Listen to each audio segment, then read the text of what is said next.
ඔය හයිලයිට් තුන පාලි වචන ටික. අචින්තිතම්පි භවති චින්තිතම්පි විනස්සති.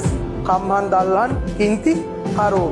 අපිත් කියලා තියෙනෝනේ බන්ට. හැබැයි ඔච්චරටම ජන සමාජය ඕක අවශෝෂණය කරගත්තේ ඒ මිනිස්සයට ලැබුණු අපූරු හඬින්. ඒක මිනිස්සුන්ගේ හදවත් වලට කාවැද්දෝ නිසා. අපි දැකලා තියෙනවනේ පැතූ පෙම අහිමි වුණා කියලා සියදිවි නසාගත් ගෙලවැළලාගත් තරුණ තරුණී. ඉතින් කොල්ලෝ කෙල්ලන්ගේ හිතට ඔය ගැඹුරු දහම සරලව කාවැදුනම කෙල්ල දාලා ගියා කොල්ල දාලා ගියා කියලා ඌ බෙල්ලවැල් දාගන්න හිතෙන්නේ නෑනේ. ඌ දැනගෙනනේ එතකොට ආදරය කර. ඉතින් මේ මිනිස්සයා දෙන එක හොඳයි. පාටිච්ච සමුප්පාදය ත්‍රිලක්ෂණ මහා ධර්මය කිව්වත් අවශෝෂණය කරගන්නේ අඩු පිරිසක් නම් ඉතින් හොඳයිනේ මියුසිකල් ෂෝ එකක් තියනවට වැඩිය මියුසිකල් ෂෝ එකක් බලන්නේ න සෙනග වගේ සෙනගේන ධර්මදේශනා මාලාවක් යන්නේ කොයි දෙයකටත් විවේචනය කරන කොයි දෙයක් කුණු හොයන කුණු රසම තප්පුලන සමහර නිරාගමිකයෝ සිවුරක් දැක්කම කුලප්පු වෙනව සිවුරකින් බණ කිව්වත් හොඳ නෑ සිවුරකින් පන්සලක් ඇදුවත් හොඳ නෑ බණ අහන අය බණහවි බණ අහන්න අකමැති අය අහන්න තුයි මස් කන අය මස් කාවි.